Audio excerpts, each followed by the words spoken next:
Give you a countdown here? No, we're live. We are live. Hi, everybody. I'm AJ Giuliani. If you're watching this, hopefully you're part of the Innovative Teaching Academy, and you are here for our last live interview. We have the fantastic authors of Hacking Project-Based Learning, Hacking PBL. We have Ross Cooper. Say what's up, Ross. Hey, what's going on? Thanks for joining us. Yep, Ross has an awesome hat on tonight. And then we also have Aaron Murphy here. Say hi, Aaron. Hi, everybody. And I hate Ross's hat. I'm just putting it out there. I love it. Can't you see they're just such a great pair? Yeah. And we are going to get into your story a little bit. I kind of wanted to also introduce, we've got Anthony Gabriel, who you guys know, who's the curriculum supervisor at Garnet Valley. We have Julie Devine, who also works at Garnet Valley and has been helping out with the Innovative Teaching Academy. Rocking it here. So we've got some good people here. I think this is going to be an awesome conversation. Raise your hand if you've done project-based learning in the classroom. We all have. And what we are really going to try to do today, tonight, depending where you are in the world, is kind of dig down to some of those practical things. Really kind of learn a little bit about Ross's background and his story, and Erin's background and her story, and then kind of talk about, like, why is project-based learning important in terms of kind of this whole kind of realm of being kind of an innovative teacher and leader? Why is it important for our kids to give them the best learning experience possible? And I think we'll have fun doing it as well. The other thing I want to point out to those folks in the academy that listen to this, we're all from PA. I don't want to say anything about Pennsylvania being such a strong education state. I'm just pointing out facts right now. Right. That's it. We're just pointing out facts. Pennsylvania, we're repping. Ross tries like this whole New York like thing, but it doesn't really work. So we're gonna keep them PA savvy right now. Yeah. So I'm gonna turn it over. I think Anthony is gonna ask most of the questions. He's gonna dig in to kind of grilling you guys. We're gonna pop in and out here, Julie and I, with some questions, and we're excited to hear what you guys have to say. So again, thanks Ross, thanks Aaron, and I will leave you with this question for both of you. Can you share a little bit about your background personally, and then how you even got started with thinking about writing a book about project-based learning? How does that happen? So ladies first. Aaron, go ahead. That's usually the way it goes with us anyway. So I had sort of a unique experience with my student teaching when I was in college, where I had the opportunity to participate in this year-long student teaching internship with Penn State University, State College Area School District, and Apple, actually, at the time. It was a partnership between the three, and it was totally focused on inquiry-based instruction and project-based learning and authentic technology integration. So I had this really awesome experience. I learned all about inquiry, and that was sort of the expectation. All of our lessons had to look like that. And then I got my first teaching job and was sort of shocked that that was not what real classrooms look like. And people were very turned off by that being my approach to education or approach to teaching. So then as I then moved into other teaching positions in different districts where I sort of had more latitude to try new things, it was sort of a trial and error of like, okay, how do I make this work? I really believe in this. How do I make this work in a place where not everyone is doing this?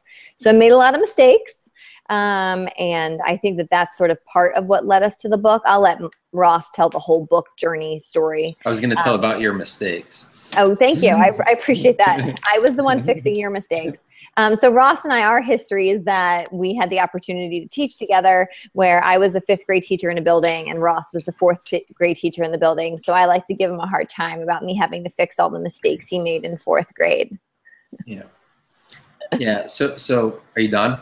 I'm good. I'm ready. So my PBL journey, actually, you know, it started probably when I was in school, elementary school, middle school, and high school. And I was always like one of those creative students, but it didn't matter. It's like, you know, Ross is creative. He's this kind of smart, but this isn't the kind of smart that you need to be for school. And I think, you know, a lot of times when I was in school, and even now, it's like we're taught that there's only one way to be smart. And in general, like I was creative, I thought I was pretty innovative, but it just didn't matter. And so when I became a teacher, that's one of the reasons why I wanted to become a teacher and an educator, was because I really wanted to make a difference. And I really wanted to do things for students that a lot of my teachers did not do for me, save for a select few. So when I became a teacher, immediately, I kind of started, I taught a little bit differently, like right off the bat. And of course, as Erin alluded to, when you teach a little bit differently, I always say if you're not pissing anyone off, you're probably not innovating. That's what I like to say. And so I definitely, piss some people off, but even now, like I truly feel like I keep the students at the center of all the, my decisions and what I do. And this was about a year or two into teaching where, I was banging my head against the wall the entire year because I was trying to get my students to understand the material. Fourth grade students, wonderful fourth grade students, about 24 students, trying to get them to understand the material from our boring basal reader that we had. And then it was not an easy year. Great students, but academically they struggled a little bit. After standardized testing, I threw a project at them. It wasn't necessarily PBL. It was one of those more traditional projects, but they were doing some research. They were creating PowerPoints, and at the time it was like, oh my gosh, like fourth graders are creating PowerPoints, and now we know it's not necessarily about the product, but it was still cool nonetheless. This was about 10 years ago. They were blogging, they were creating websites and things like that. But my jaw really hit the floor when I saw what they were able to do when I raised the bar. Because when I raised the bar and said, you could do this, they jumped up and they hit the bar, and not only did they hit it, but they jumped over it and they surpassed it. So, that really got me believing in the whole idea of, projects, PBL, really just believing in our students and the importance of engaging them in relevant learning experiences. And from there, I just kind of refined what I did through district initiatives that we had in PBL and STEM, through reading Understanding by Design by Grant Wiggins and Jay McTighe, which was really transformational for me. And just really, being in environment and culture in my school district where I was afforded opportunities to take risks and keep moving forward and keep iterating for the benefit of my students. That's great. I think it's always interesting to hear educators' journeys, and especially how they get to a certain area that they're passionate about and that they're interested in. Obviously, the two of you wrote a book on project-based learning. And, as we try to share out these ideas, and we've had your book in our school in a couple classrooms, and that you both describe making mistakes along the way, learning along the way. We hear a lot, well, I just want to do this right. Like if I want to do it, I want to do it the right way. We hear that a lot from our teachers. So I guess one of my questions to you guys is there one right way to do PBL? We get that a lot, and we actually reference there was sort of a tweet or like a series of tweets that were sort of viral for a long time that was like, if all of your kids' projects look the same way, then you're not doing PBL. And we realized that was a real stigma. Like people thought like, oh my God, I'm going to do it wrong. And then that was a thing that kept people from trying to do project-based learning. And Ross and I kind of coined the term PBL paralysis. That's what we call that stigma, that point where it's like, oh my gosh, I'm going to do it wrong, or whatever the reason might be. And that keeps people from wanting to try project-based learning. So to directly answer your question, no, there isn't just one way to do PBL. Mm-hmm. I think that it's really about finding the entry point that works for you. Ultimately, kids are learning through the process. That's sort of what differentiates PBL from just a traditional project. Ross, why don't you jump in? Yeah, so I brought up a blog post on my phone that I wrote not too long ago, and it's titled, "You're Not Doing It Wrong, You're Doing It Differently." And basically this was built on the premise that since Erin and I came out with the book, we had some people say to us, man, like all this time we have been doing PBL the wrong way, kind of assuming that our book was the Bible. And I was kind of that way too when I first started reading education books. Like everything I read was like, it was fact. I wasn't necessarily a critical consumer. And I didn't start to become a critical consumer until like 5 or 6 years into, becoming an educator. And what I basically said in the blog was, I'm going to read you like the key line from it. It says, if we are quick to discredit our own actions because a so-called expert disagrees, then we're not thinking critically about what we consume, and we're not embracing our own iterative process. And I really think that's true. So like if we're following a certain framework, let's say like our Hacking PBL framework or Understanding by Design or anything like that, we could claim certain rights and wrongs because it's our framework, right? Because we invented it, or it's an iteration of something else that's out there. But if we're talking about PBL in general, there probably are some rights and wrongs, but there's also a lot of shades of gray. So for instance, a right and wrong might be something like, you should give a whole lot of grades and not feedback. Grades will drive your learning. Like nobody's going to agree with that. We know feedback drives learning, when you give a grade, for the most part, the learning stops. So that would be a right or wrong. But let's say you're talking about like essential questions. There's no, like, should you have an essential question? Probably. If you don't have one, it's not the end of the world. But I think most experts would say PBL should have some type of an essential question. But in regards to how you introduce that essential question to your students, there's so many darn ways to do it. There is no right or wrong. So I think what we kind of have to look at is, like, especially when we're planning, is like, what are those non-negotiables to keep in mind? Because that gives us a starting point. But under that umbrella, like, you have all this autonomy where teachers could then exercise their creativity to make it their own, and more importantly, make it work for the students that are in front of them. Okay. So you just touched on, you know, I think in my mind, what I heard was two good starting points, right? If I'm new to this and I want to start, I'm thinking, all right, I need to make sure I'm giving feedback throughout the process, and I make sure I'm focusing on an essential question. What are some other strategies, let's say for elementary, that you would suggest for a good starting point for teachers? So something actually that is great for elementary teachers that they're sort of already experts at, and I sort of have taken this from my elementary hat and, you know, I'm using it now in the secondary schools that I work in, is the idea of a mini lesson. So that for elementary teachers is something that they should feel really good about. This idea that, like, hey, we mini lesson because we know our 5-year-olds can't sit and listen to me talk for 42 minutes anyway.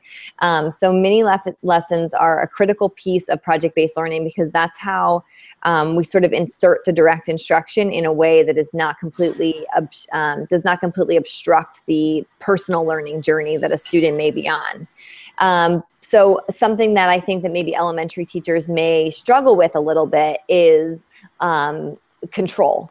So I think that we also, as elementary teachers, felt like because I have these 5-year-olds in my room, I need to be really hyper-focused on exactly what they're doing.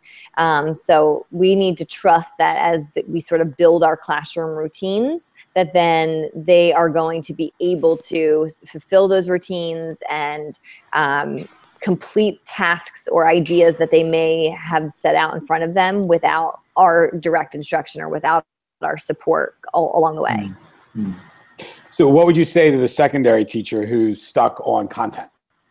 So if it's control for elementary, right? And then, you know, so I've come from a secondary background myself, working in both a middle school and a high school, trained in balanced literacy, but now I'm working K-12 now. So I'm seeing how the elementary world works, but also working in an AP upper level high school world and knowing content is king. How do you make that argument to the high school teachers, to the secondary teachers? So I think one way to think about it is looking at the order of how you teach. So for instance, I've been in a good amount, you know, I'm in classrooms all the time or elementary schools, middle school, and high school. And I'm also in classrooms in other districts. And a lot of times I hear something like, you know, like, so for instance, in a science class, you might hear like, as a result of this experiment, you are going to find out X, Y, and Z, you know, and it's like, man, when you say that, it's like, you just like took the inquiry and you threw it out the window. So I kind of say, like, take that direct instruction, whatever it's going to be, and move it as far back as you possibly can, you know, and sometimes just tweaking the order of the way you do things, it could be very scary. Mostly for teachers more so than students, to be honest, right? Because a lot of times our students, you know, their experiences are limited by our comfort zones. But taking that direct instruction and moving it as far back as you possibly can. So for instance, you have that productive struggle, no matter what students are doing. And as a result of that productive struggle, let's say, you know, in the book we talk about creating like electrical circuits, rather than saying, okay, like, here's how you create one, now do it. It's like, here's the materials, here's just enough information so I'm not going to cause massive anxiety. You go fumble around with it, right? And then we'll talk about ways that it's created, and then we'll have that direct instruction on the back end, or that research kind of, you know, on the back end to hit home and make sure everybody understands what they need to. But it's the difference between covering, right? Covering the content and uncovering the content. And sometimes that uncovering, it takes more time, but once students get it, then there's that deeper understanding, and that whole drill and kill, maybe you have some of it just to hit home, but it isn't as necessary. You know, you need some of it, but it's not, you don't need as much of it because that deeper understanding is already there. Yeah. So I think the order is huge. It's something to think about at all levels, but it's a nice quick fix for the secondary levels as well. And we like to push back on that phrase, content is king, and sort of say that context is king. So very similar to Ross's point, but this idea that like, okay, so your curriculum guide says that you need to teach medieval times. Fine. Why do kids need to learn that? What's the context that you're providing to your students in order to learn about that time period? So it goes to the order that Ross was sharing, and then also you're changing the order so that you can provide a new context for that learning experience. That's great. Julie, you want to jump in? Yes. So if you had to write the book again, what would you add this time that maybe didn't make the first cut? So that's a great question. Easy answer. So, and here's a cheap plug. Along with the book, actually, we did a whole bunch of blog posts and other materials to go along with it. So this kind of answers your question. The book is 10 chapters or 10 hacks, and I did 10 blog posts, one for each hack or chapter that kind of serves as an extension. And then I packaged those like as a PDF, as an ebook, and it's available on my website for free. So I'm not selling anything. It's for free. All you have to do is give me your email address, or if you're nice, I'll send it to you. But like that has some of the content in there. That doesn't directly answer your question, but it's something to think about. I would say, some extra information. Yeah, and the thing that we probably get asked the most, or like things that someone will say to us is, I really wish that like you took a traditional project and made it PBL. Like I wish that you did that in the book. Which is interesting. That wasn't necessarily the book that we set out to write. We set out to create a framework that sort of helped people avoid the mistakes that we made when we were doing PBL. But that is something that people have asked for, and maybe it's something that will be coming. This idea of like, okay, how can I sort of upgrade my traditional project into a PBL experience? Yeah. It's weird because people, like, a lot of times they just want like examples, like where do I get sample projects from? And I try to like shy away from that, because then it's like there's a good chance you might just copy and paste it into your classroom. And I think it's important to have an understanding of how things work the way they do and why they work the way they do, and understanding the why behind PBL and inquiry, rather than just taking a cool idea and copying and pasting it into your classroom. Because if you do that, and you're a more traditional teacher, there's a good chance you're going to take that PBL idea and like you're going to regurgitate it as direct instruction. There's a very good chance that's going to happen. So this whole idea of like people get like, I just need a cool idea, and I think there's a time and a place for that, but that I've seen that also being counterproductive as well. But so let me put you guys on the spot for a second though. So let's say I am that teacher that's sitting here watching this, thinking, hey, I have this traditional project sitting in front of me. I know you're not going to do it for me, but you just said, help me understand the why and how and sort of the idea behind it. What would be a couple ways you would start that explanation if I were sitting here and I wanted to take a traditional project I had and turn it into a project-based learning experience?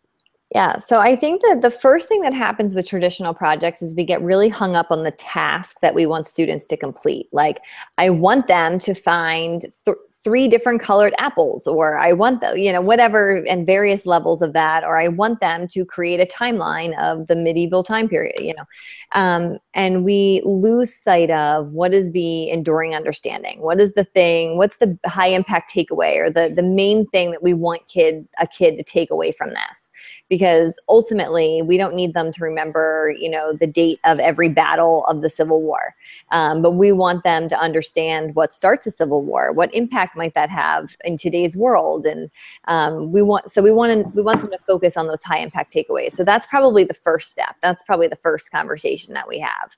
And then you think about what kids you have in front of you, which is another reason Ross used the term copy and paste projects. A lot of the reason that those end up being not successful is that those projects that you find posted somewhere on a website are not taking into consideration the human beings that you have sitting in front of you in your classroom. So starting with your enduring understandings, think about your kids and what is going to motivate them and what is interesting to them. And then I'm going to pause there and let Ross jump in if he wants. Okay. I just did a lot of talking. No, I think you said it all. No, I think also thinking about it, as Erin said, not always about the product, and we have like 3 different tracks that we created that we think kind of encompass the majority of the projects that are out there.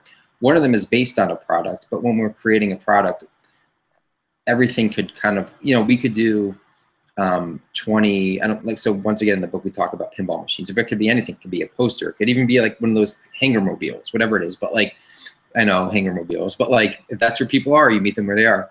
And unfortunately sometimes, but like, as long as there's creativity for students to make it, you know, their own. So those hanger mobiles are being graded, the understandings that students demonstrate, not necessarily, okay, there's 3 facts, 4 opinions, your title's in there. You know, like a compliance checklist or a compliance rubric, rather than a rubric that aims towards learning targets and what you want students to understand. So there's a product track with flexibility for students to make it their own, a problem track, which is students are solving a problem that either we give to them or they find on their own. So one of the things that I did, and that's the whole idea of students becoming problem finders, not necessarily problem solvers. And I'm reading about that now, actually, in Warren Berger's book. I'm finally reading it, More Beautiful Question, which is absolutely awesome. Definitely a great book to check out. But I did that with my 4th grade students when they all adopted an animal, an endangered animal, and did anything they could to help that animal to survive. So some of them did tag sales, some of them did fundraisers, some of them just hung up posters around the school, some of them published ebooks. So framing it like that also helps. And the other one is kind of more open-ended. It's like, here's, you know, here are the understandings I want you to walk away with at the conclusion of the project. Okay, now hit these understandings however you want. And that kind of lends itself more towards like Genius Hour and 20% time, which in and of itself could be even more open-ended. But you could, you know, you could scaffold those throughout the year. Start with product, then go to problem, and then go to open-ended. There's so many different ways you could do that. But looking at a more traditional project through that lens, it takes the abstract and makes it a little bit more concrete, and then people are more likely to be able to wrap their heads around it. Yeah. So I'm hearing a lot of terms that, you know, essential understandings, enduring understandings. Yeah. It's understanding by design, right? For in curriculum speak. Yeah. How much of that framework and that backwards design framework comes into play in a way that helps, in your minds, that may help teachers build project-based learning experiences that can easily connect to, let's say, state standards, or, you know, standards that are expected from a district's angle? How much of a role does UBD play in all that? Yeah, and I'll jump in. I'm just going to cut off Aaron because I'm a huge UBD junkie. And like, I think it basically, like, I think, you know, when people talk about like what resources to dig into for PBL, aside from our book, I mentioned UBD. Like, I think it's absolutely phenomenal. Like I said, going through it changed like my teaching and changed my outlook on, you know, how we could teach and how students could learn.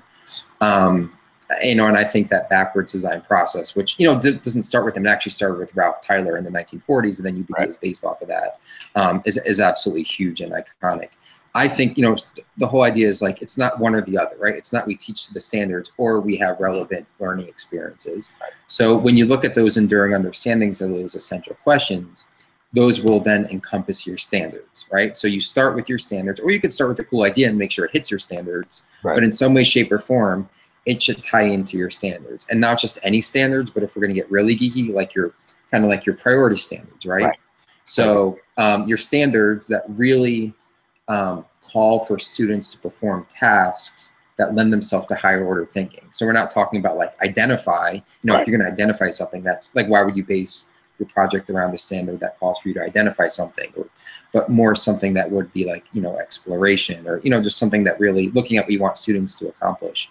And then that would serve as the basis of your project. So if an administrator is like, why are you spending so much darn time on this concept? It's like, well, if you look in the standards, it calls for it. And I think that's huge, because nobody likes to talk about standards. But if we're a little bit more intentional about what we could do, we could then justify these PBL and inquiry-based learning experiences, not as fluff, which is, you know, a negative connotation at times, but it actually is the learning in and of itself, because it ties back to those standards. Thanks. All right, so I have another question for you. What are some other hurdles or obstacles that teachers would have to overcome in order to actually do PBL? So I think that another thing that we hear from teachers a lot is, you know, you talked about finding their starting point. I think that that's definitely one big thing. And I think the other thing that we hear probably the most often has to do with grading and how to assess project-based learning. And Ross kind of touched on this a little bit in the beginning when he was talking about, you know, what we grade, how we grade it. We developed a progress assessment tool, which is sort of hack, if you will, on how to approach grading and assessment in PBL. And it's really focused on those enduring understandings and learning targets that we talked about. It's a really great way to tie it back to, okay, this is stuff I have to teach. Now this is a really great way for me to teach it. And it gives kids ownership over the assessment process, and allows teachers to really focus their feedback on what the kids are supposed to be learning. But overall, that's probably the biggest hurdle, like how to grade it, how to assess it. Ultimately, Ross and I like to promote not grading a project. So when you think about project-based learning, and we had said this earlier, the big difference between doing a project and doing project-based learning is that in project-based learning, the kids are learning while they're doing the project. So the project itself is the instruction. It's the instructional process. So if you think about it, in a traditional classroom, you don't assess your instruction. So why would you assess the project? So there are ways to work around that, where, my solution in my classroom was that I had my kids respond to our umbrella question or essential question for the unit. And we use the word respond very carefully because there isn't just an answer to an umbrella question. It's more of a response. There's more than one right answer, essentially. So I would have the kids respond to the umbrella question in essay format, and that kids needed to just record an answer and talk through it with me, and then that's what I assessed. They were allowed to and research in their answer. It wasn't something that they needed to do for memorization, and that was sort of that was what I assessed their project. All right, I got some rapid fire questions for you guys. You ready? Rapid fire. Project-based learning, fun or not fun? Fun.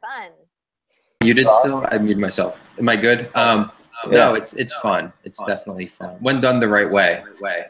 Okay. Rigor or vigor? Neither. I used to think rigor. I used to think rigor was cool, and now I do not. Okay, but can you explain in like 30 seconds why? Well, I think we believe in productive struggle. Like we believe that kids need the opportunity to grapple with things that are really challenging. I think that rigor kind of had this negative connotation and now follows it around. Like we need to make kids, close read every text that they have access to. And so that's why I hesitate with answering that question. And Ross, what were you thinking? You used to think rigor was cool? And I think it's the idea that, we want students to enjoy school. It's not necessarily always about like hitting them with this hard information. The productive struggle should be there, but at times I think we just need to let go a little bit and realize that, when teaching fourth grade, they're 9 and 10 years old. And sometimes, that just puts things into perspective. Do you think that project-based learning can work at any grade level? Oh yeah. I taught kindergarten and integrated project-based learning, and I worked with high school teachers that are using it too. It happens. And Ross? Yeah, I believe so. I mean, I think, when we get these students in, I've been in our kindergarten classrooms, I was in a couple today. These students ask more questions than pretty much, any other grade level. And I think, and I said this to one of my teachers the other day, if all classrooms and students learn like kindergartners, we'd be much better off. So it's just a matter of being able to harness those questions and that curiosity and move it towards what the students need to learn. Okay. All right, final quick question before one final question to wrap it up. That means this is the second to last question. Yeah, but this is like a short one, and then there's gonna be like maybe a longer one. Thoughts on gold standard PBL? Gold standard PBL, like the best way to do it. Like the Buck Institute PBL, gold, gold standard. I guess my major thought is that I think that we can't let formality get in the way of doing what's best for kids. And I'll leave it at that. That was nice. Okay. Formality. Okay. Ross, you. AJ, what do you think about the D school? Yeah, I think it works for some people and then not other people. And I think the same. I think the same thing about the book. I think we touched upon this before. I think there are definitely some non-negotiables when you're doing anything. You know, whether it's design thinking, whether it's project-based learning. But I think to say that there's one right way to do something, I think sometimes it's being disrespectful of a lot of the work that teachers are already bringing to the table. Thank you. I appreciate that. One of the things that we talk about in the academy all the time is that there are many right ways to do things and also many wrong ways to do things. And so it's not like, I know Anthony and I were English teachers, and you guys, you know, taught books as well. And there's this whole like kind of reader response thing, right? Sorry, I was a 6 through 12 teacher, so we take that really seriously, our content. But you remember like this feeling that like every kid's like opinion was like kind of right? Like they could have any opinion on a book possible, and you're like, oh, that's good. What we found is that no, it's not good. Like you can't just make like a random connection that has no inferencing, text clues, background knowledge, Right. and just say that that's a strong inference because it was your opinion. And I kind of feel the same way when we talk about project-based learning, design thinking, those different types of things. Like there's a lot of wrong ways to do project-based learning. There's a lot of wrong ways to do design thinking, but there's a lot of right ways to do it as well. So it leads me into my last question for you guys. What's the tie-in between design thinking and PBL? Like where do you see that? Because a lot of the folks in the Innovative Teaching Academy are super into design thinking, and I think that they mesh together, but I'd like to hear your thoughts on it. I guess that's a great question. So like we talk about design thinking. Say the best for last. And yeah, I like it. I like it. You did say you were going to make us think. So I think the biggest thing is that project-based learning is like the big picture, is like the whole year. And then the design thinking sort of fits into it as students are solving problems within the unit. So I guess gut reaction, that's sort of how I see the connection. I also see, and Ross and I have talked before about the idea that like design thinking can also go into how you prepare your students for a project-based learning unit. So like let's design think the classroom. Let's design think you know, how we're going to monitor our homework completion. I don't know, like so kids can solve all sorts of problems that kind of prepare them then to do a whole project-based learning unit. Gotcha. I like that. Okay, Ross, let's see if you can beat that, because that was a really good answer. No, I'm going to beat that. I don't even think Erin knows what design thinking is. Has she even? Have you read Launch? Have you? So I hashtag lunch book. Yeah. I'm still waiting for John Spencer to create the lunch cycle for me, or create with like a video. And anyway, so I actually just finished. No joke. I read Launch again the second time, and a couple weeks ago. And looking at it, so like I'll give you a concrete example, because I actually read the book and Erin didn't. If you look at the end, you talk about like the roller coaster activity. So I think that in and of itself, like as I'm looking through that really is a project-based learning activity, very much like I did the pinball project with my students. It really is. I think PBL takes it and frames it in a broader context. So then you're just adding things to it, like what's the assessment component? How might you grade it? Where does the feedback come in? What's the essential question? What are the enduring understandings? So it's almost like a piece of the puzzle. It's like that awesome hands-on activity that you're going to do with empathy for the consumer, but then you're kind of dressing it up as a PBL unit and just adding more components to it that are more PBL-like. I think that's kind of what it is. It's almost like a smaller component of PBL, but the more I look at it, it really is PBL. It just needs a little bit more to be all out, like as far as an instructional unit. Yeah, one of the things that the reason I brought this question up for you guys is I was thinking about the connection, because we've had this whole month where we've been talking about like authentic learning and project-based learning. Yeah. And this question has come up quite a few times. My perception on it is that project-based learning like is a school thing. Like it's a learning thing, right? Where project-based learning in and of itself, the term is something that you would do in a specific learning environment. Do you know what I mean? Like it's project-based learning for a reason, because the ultimate goal is to kind of get to the learning. Yeah. Whereas design thinking, you're going to learn through the process, but that's not the goal. The goal of design thinking is to have empathy and solve a problem for that I see you. person, whoever it is. Mm-hmm. Can they mesh together? I think if you're looking at a Venn diagram, a lot of times they overlap. A lot of times, you know, PBL is the bigger one and design thinking's in it. But it's an interesting question because you guys know, and all of us in here know, people just like throwing out terms. Like, we're going to throw out design thinking, PBL, all this type of thing, without really thinking about the intersection between them and how to purposely, I think, use both. Are you so you're saying basically PBL was taking like the PBL stamp and stamping design thinking with it? Like, okay, now we're going to turn it into like a process that takes place. That's what I see. That's interesting. That's interesting. Yeah, a lot of people are trying to do design thinking projects, right? And so they become like, I know one of the worst things about PBL is like, let's teach a whole unit in a traditional method and then have PBL at the end of it. Yeah. Right? It's like going and playing Oregon Trail one day out of the week in elementary school because like that was the fun learning activity. Yeah. Whereas that was I think right.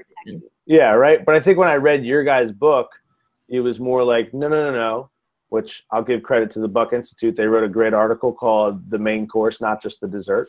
Mm-hmm. And I think that's kind of what your book spoke to, which is PBL is the main course and can be the main course. It's not just the dessert. I think design thinking is a process that helps you get through the main course when it's actually authentic learning and authentic assessment, which I think is a piece of the PBL. I think I'm going to add one more thing. I think one of the drawbacks with design thinking in general, and not the framework or the structure or anything, but maybe like a misconception out there is that it's always tied to a product, and I see that a lot. And you were very clear in the launch book that it doesn't have to be. But just like PBL, they don't necessarily have to be tied to the product. It starts with empathy for the consumer, and that can be solving any type of problem, which can then be encompassed by PBL. But I do think when you talk about the perceptions out there, PBL isn't necessarily as synonymous with products as design thinking is. I agree. Yeah, well, I thank you guys so much for coming on and taking your night and 40-some minutes to chat with us and provide some answers and resources. Those of you in the Academy watching this or listening to this audio or reading the transcription, guys, these are two awesome educators who are really doing it right now, right? I mean, they're doing the work right now in schools, and I think that just speaks to kind of the measure of how much they want to make an impact on kids. So thanks again, Ross. Thanks again, Aaron, so much for coming on. We appreciate it. Absolutely. Thanks for having us. Guys. All right, we are going to stop the broadcast right now. See you later, innovators.